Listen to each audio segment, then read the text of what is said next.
Welcome to Living with Disabilities. I'm your host, Katrina Smith, and today we'll be catching up with Amanda Haranoff. We're going well. Thank you so much for having me back on, and happy Valentine's Day. Happy Valentine's Day to you as well. Yeah. Doing anything fun or? No, not really. I not too long ago came from a Valentine's Day hangout, which was pretty awesome. And then from that, I came straight to here, Cool. and really excited to interview you. Um, so what have you been up to since our last interview? Yeah. Um, Still involved with the Special Olympics, of course. So I've been working on various projects as a Special Olympics athlete and global ambassador. I got trained as a health messenger, which was a lot of fun. So we focused on healthy eating tips, but I think the main takeaway from the health training was the awareness around COVID-19. So I was excited to get trained in procedures and protocol for that, such as how to properly apply a mask, how to properly wash our hands, how to properly social distance. Those things may seem small, but I think they're really important for our Special Olympians to keep in mind, because I think we're going to be in this for quite some time. But I think as long as we take those steps, washing our hands, social distancing, and just approaching everything that we do with love and care, I think we can do this together. We're in this together, and we're no different than one another. We just all need to do this and stay strong in the process, or as we say in the Special Olympics, be brave in the attempt. So I think that's very important. Thank you. You're welcome. That's really awesome that you are involved in the Special Olympics and that you're a health coach as well. And it's like a big inspiration, if I must say, because not too many people that have disabilities have someone to actually look up to, if you want to say, or people in general that don't know how to address um, a person with a disability. They have someone like you that, can inform them. And so that's pretty awesome. Um, Thank you. you're welcome. So what have, okay, we already discussed that. So you've shared that you were a life coach. What influenced you to become a life coach? And for people who don't know what a life coach is, may you please explain what you do as a life coach? Sure. So what influenced me to actually become a life coach was that within the disability community, we need to see more resources catered to us. Just like we have the Special Olympics so we can compete in sports, Mm-hmm. people with all different skill levels, with autism, Down syndrome, cerebral palsy, all these beautiful gifts. Well, as we already know, the regular Olympics would they won't accept us. So Eunice Kane Shriver created her own set of games so we can have an equal opportunity to compete, live, and love our lives. So much like that, they have life coaches to help various populations go ahead and deal with transitions in life. What are your goals, your dreams, your aspirations? Let's help you go find them. Well, you find that people on the autism spectrum, they have those same goals, dreams, and aspirations. But what they don't have is a coach who has the same struggles, has the exact same struggles, the exact same desires, the exact same goals as somebody else with autism. I feel that my role as a coach for people with autism is to help the person with autism reach their goals, dreams, aspirations, and desires, because we desire that because we have the same human heart as your able body individual. And I think that so many people forget that we matter and we care.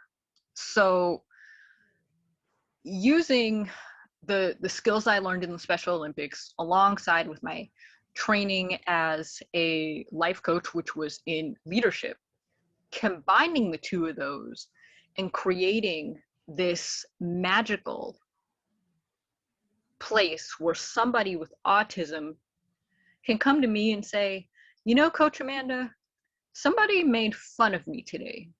Somebody who realized that I have Down syndrome treated me poorly because they don't understand. What do I do?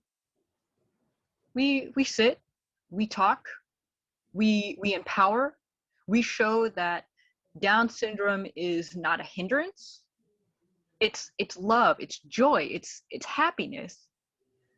And just because the outside world said something to you about your differently abled beauty, see we all possess beauty.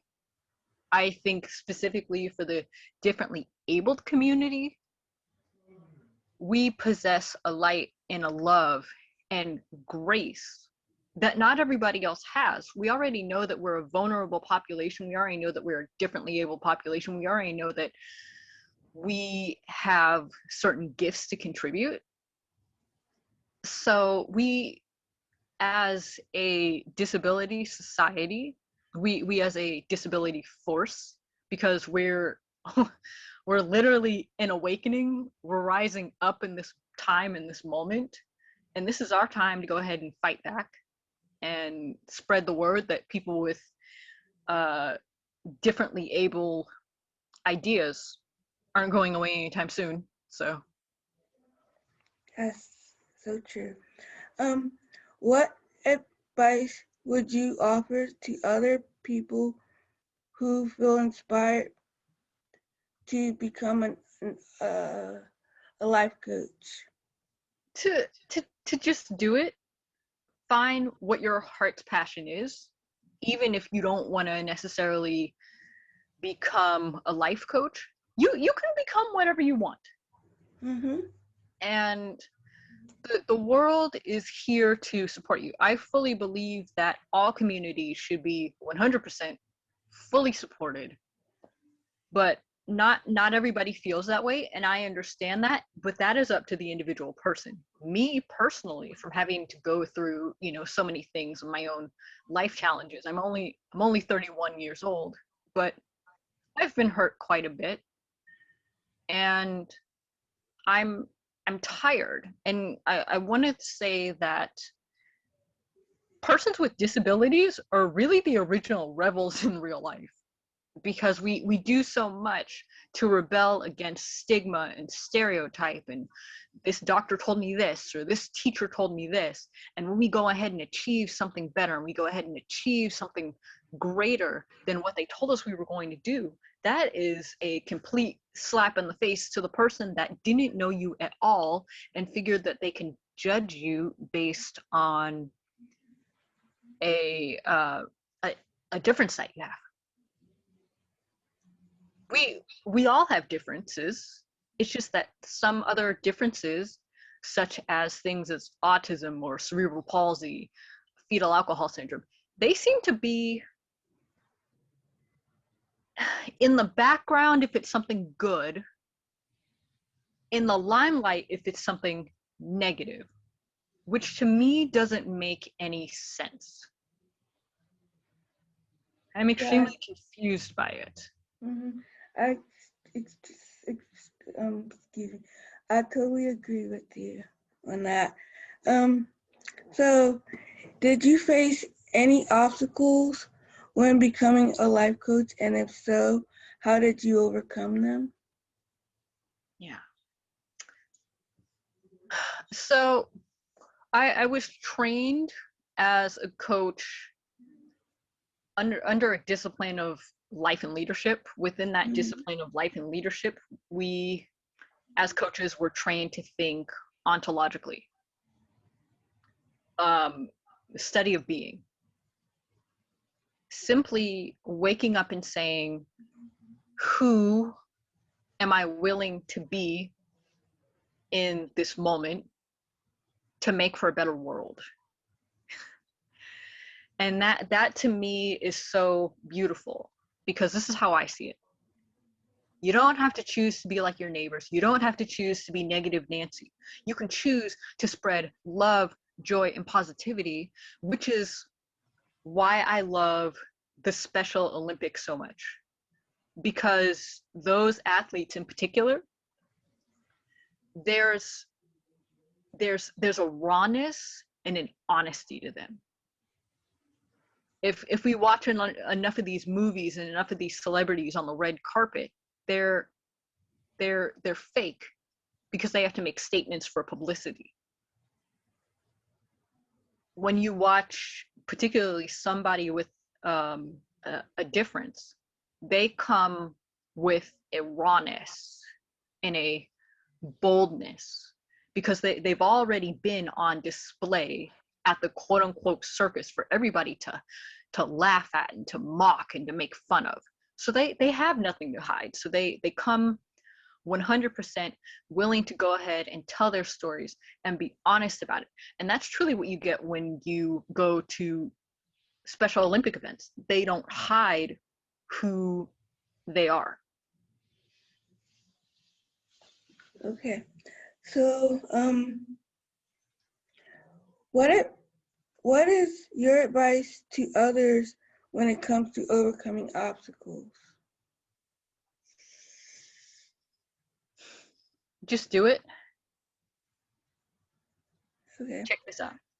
Jump over it, break through it, fly over it, tunnel under it, but do it. It doesn't matter how you win the race. Mm-hmm. As long as you don't cheat yourself out of your own personal victory, and as long as you don't cheat yourself out of using every moment to rise up and say that this is who I am, Katrina is who I am, and this is who I'm going to be for the rest of my life, and I'm going to take that statement of power and wear it with pride, then that's all you really need to honestly worry about. Just break through those obstacles. It's not going to necessarily be easy, but the important thing is to also have a support system. I had a support system for me to get through several of these obstacles. I'm not saying that it was easy, but I did it. Mm-hmm. I did it. Okay. So you're also a part of the Special Olympics. May you please tell us about how you became part of that and what you liked about it? Yeah. So I was recovering from an eye procedure. I had a detached retina and I had to lay face down for about 5 days when I slept in order for the retina to reattach. And as I was recuperating and healing from that, my mom, who was reading the paper, said that they had a track meet for Special Olympians. And I was still dealing with this procedure. I was still kind of feeling ill from the medication. My eye was still itching, burning, all that fun stuff when you have surgery. But I said, you know what? Why not just go to this track meet and see what it's about?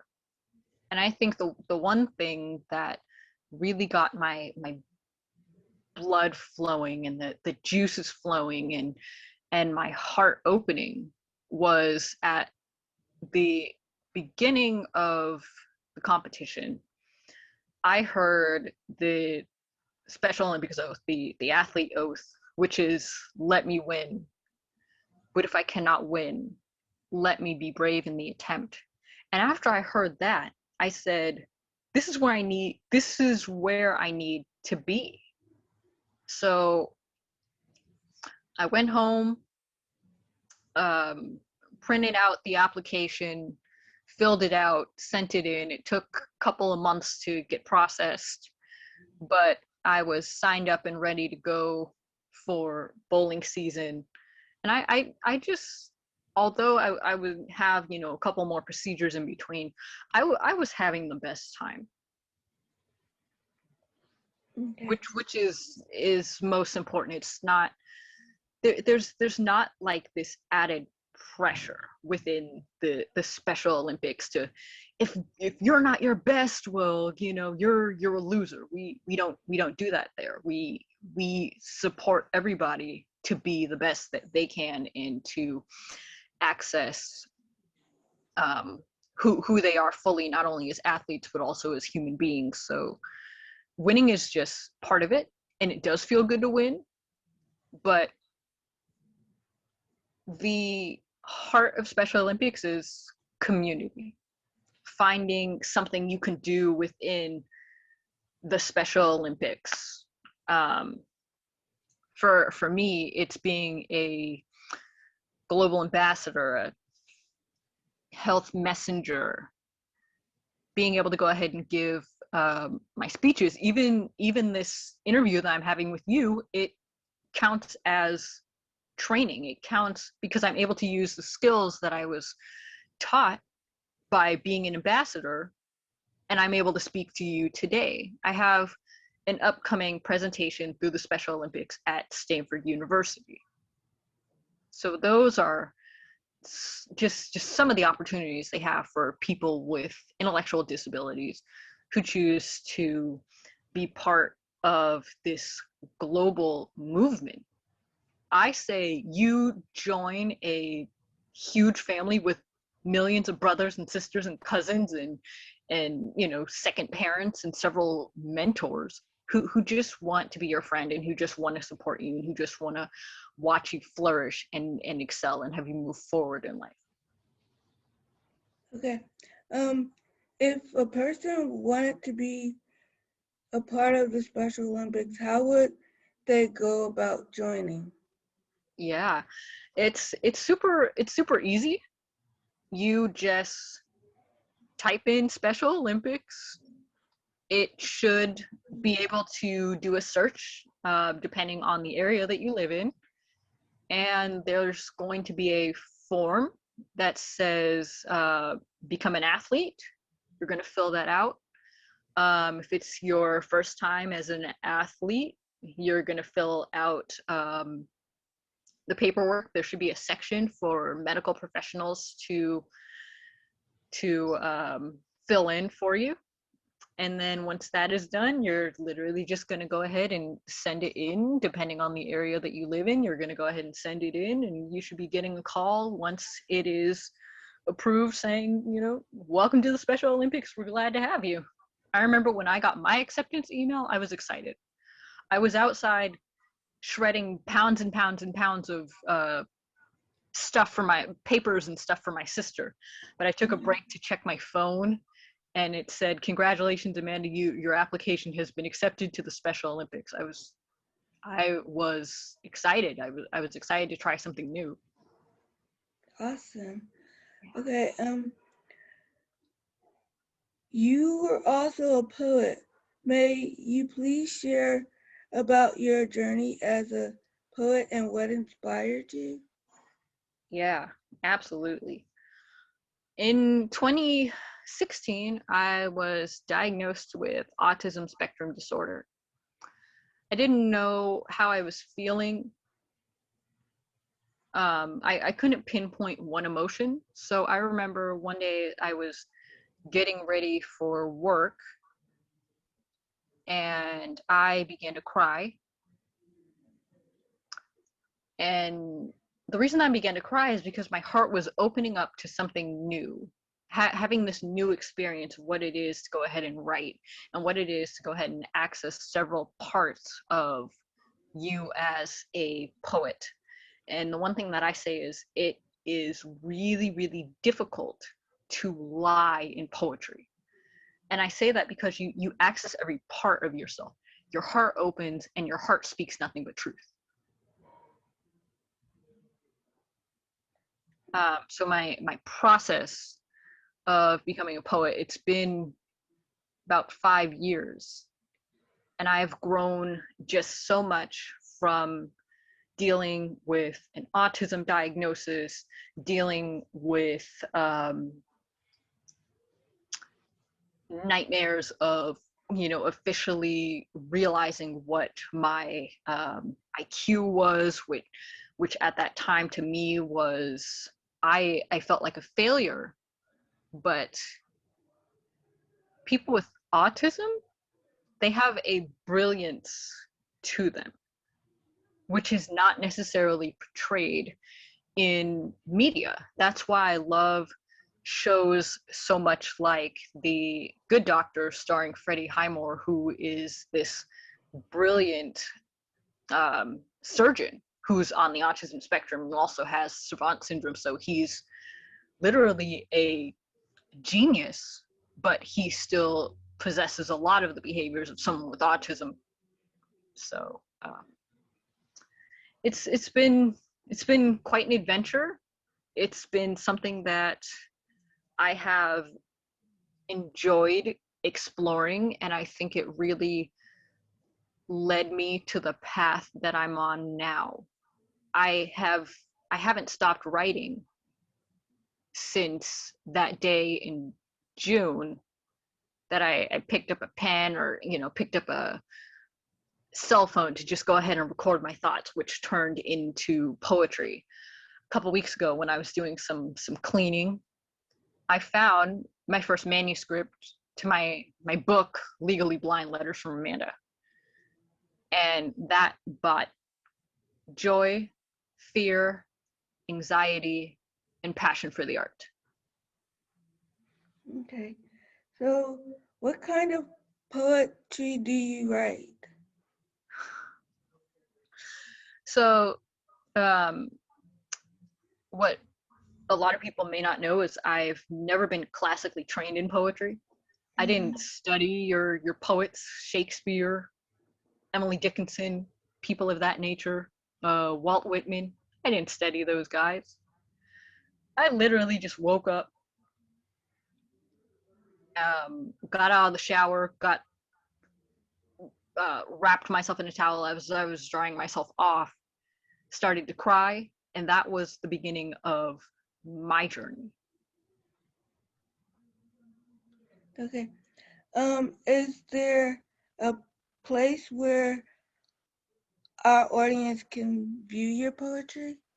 Absolutely. If you guys head over to poetmandy.com, there's several of my poems on there in written form. Also, there are several interviews, and one of the things that I love to do is I don't like ending an interview or having an interview if I can't read some of my poetry. That's what I do. So by the end of the show, I will be reading something because I didn't get to do it last time. That's great. We'd love to hear some. What is your idea of a productive day? Man,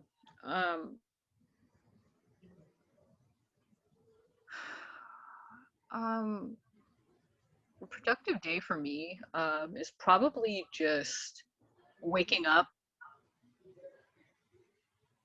letting my dog out, Sammy, because he has to go out and do what he needs to do. I get up fairly early, but then when I come back upstairs from letting him be a dog, I come back and I sit in silence, and that can be anything from listening to a favorite song or just literally just laying in bed, but when I actually, get up and go and meet my family for the day, I find it's most productive when I get things done early in the morning. I hate dishes. I hate emptying trash. So I try to do that as early as possible. I don't like doing them. I would much rather be in a headspace of writing poetry or figuring out what my next writing idea is, or figuring out how to further inspire these Special Olympics athletes that I, love being with. So I think the idea of a productive day comes with where my creativity falls. So if I'm going to go ahead and empty the trash or empty some dishes or something, I'm going to be listening to some music, or I'm going to be in a complete headspace where I have poetry ideas running through my head. So I'm not really active in the moment of, these dishes are so boring. I'm going to be thinking about the next poem that I'm writing. Okay. So how do you stay motivated?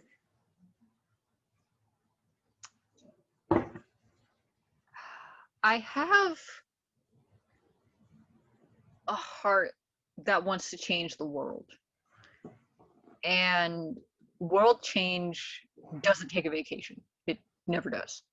Even if you yourself take a day off where I don't write poetry or any of those things, it doesn't mean that you can't change the world simply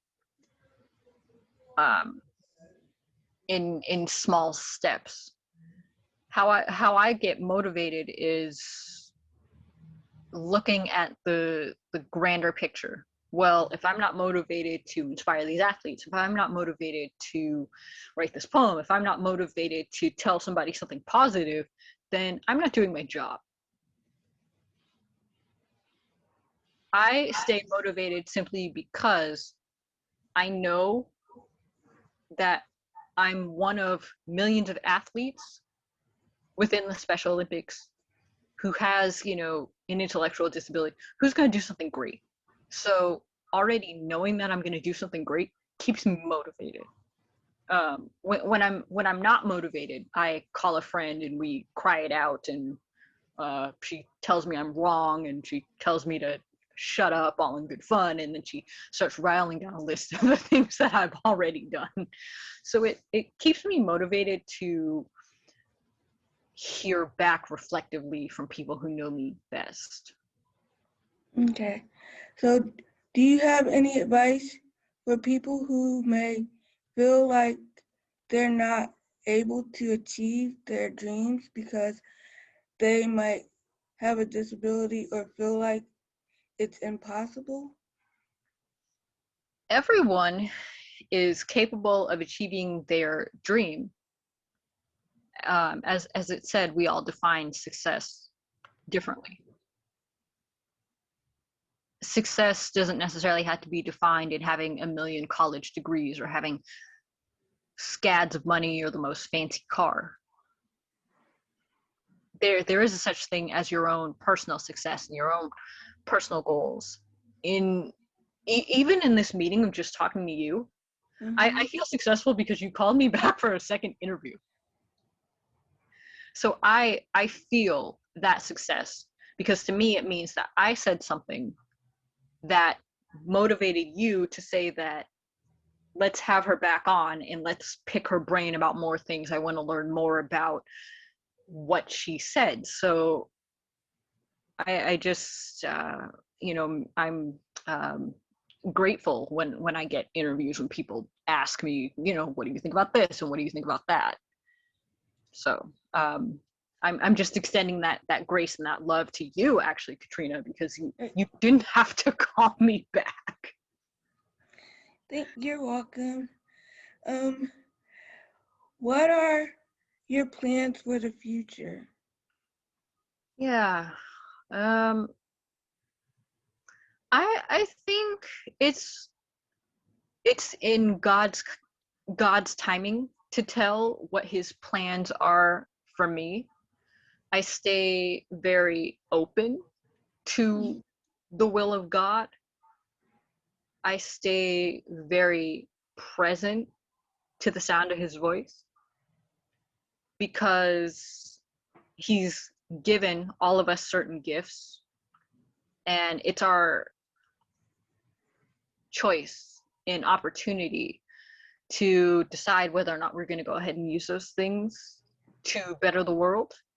Mhm. So for me, I put God first and everything else second. I put him above all of my decisions. And as I said before, I spend a lot of time in prayer, just communing with God, thanking God for where he has me.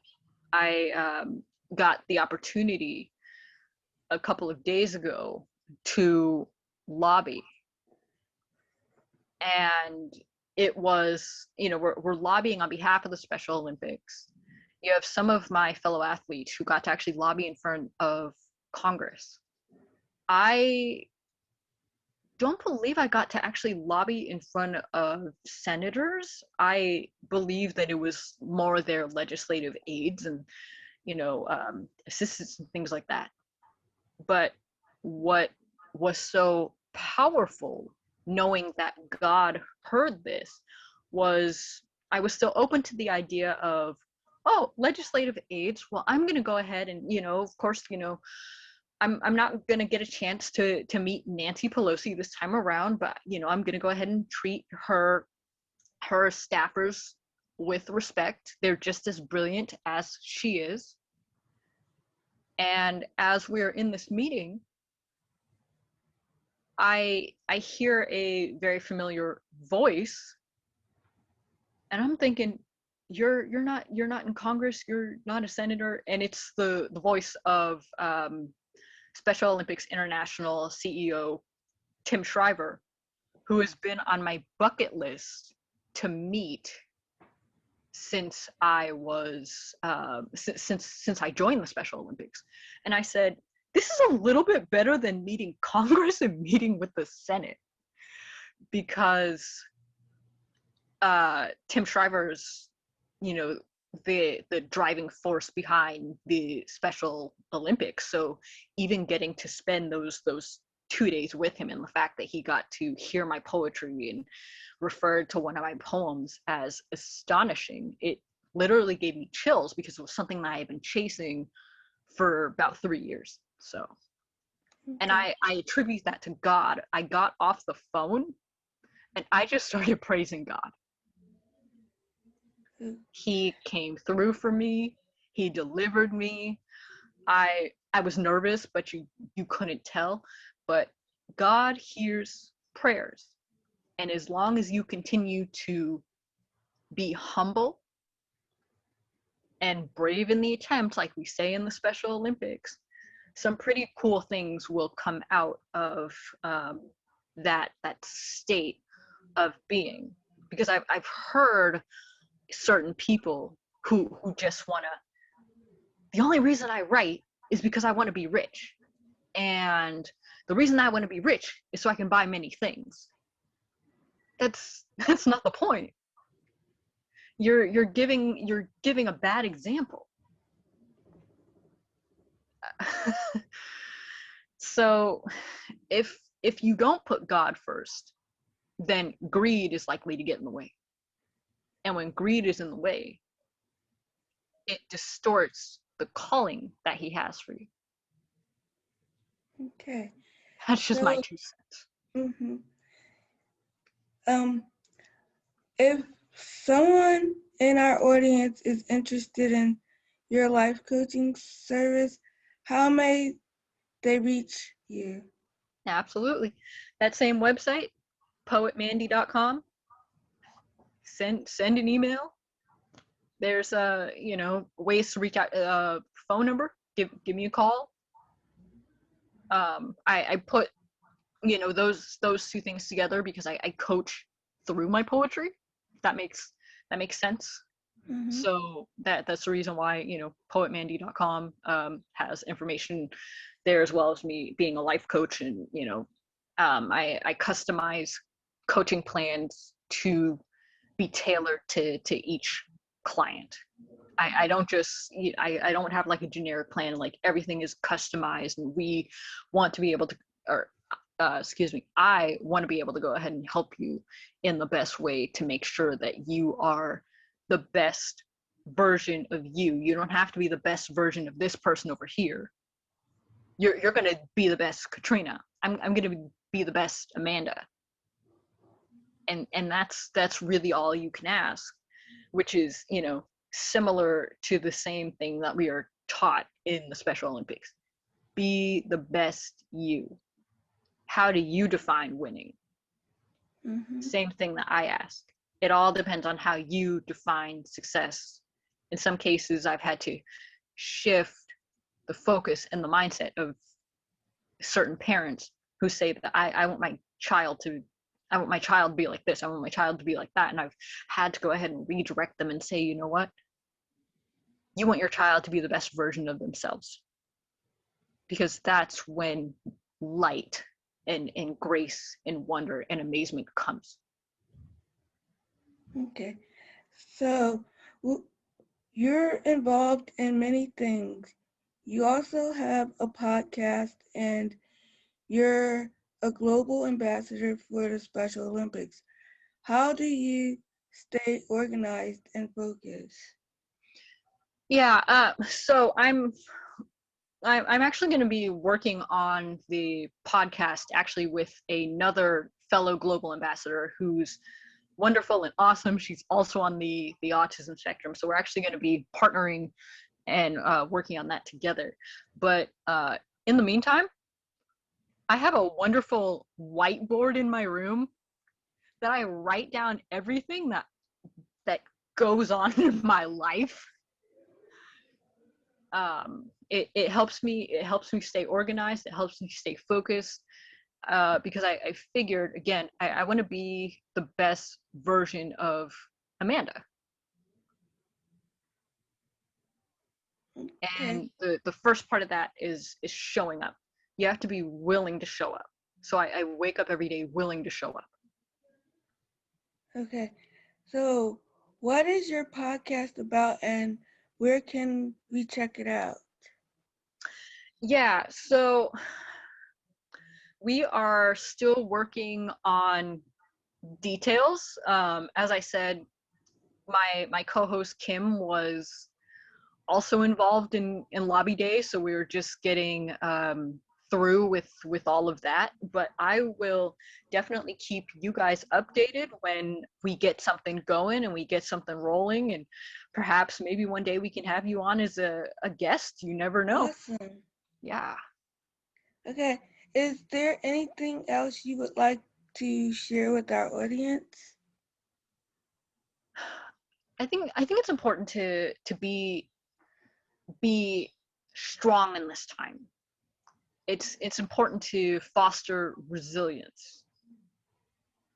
It's important to remember to breathe deep, because we are still in times that they're uncharted, but we can do it. Yes, we Yes, we can. can. And that needs to be at the forefront of everybody's mind, not just people with disabilities, everybody's mind. If we can just say, yes, we can, then that is the turning point to building a better world, even, you know, post-COVID. We still want to come together and build a better world. We still want to come together and be able to say that love conquers all. Because it does. Okay. Can you close us out with one of your poems? Yeah. Since I answered several questions about the Special Olympics, I wrote this one for the Special Olympics. It's going to be involved in the schools campaign in March, I believe. But here we go. I will take it away with Spread the Word. Spread the word. Spread the word all around the globe. We no longer have to be degraded for our abilities. When you see someone with autism, make them shine. Spread the word that you can no longer call me out of my name. I feel shame, so I ask that you kindly refrain. Protect our vocabulary from such heinous language. The R word is like a snake. It spews venom. It breaks hearts. It will dehumanize us all. Spread the word.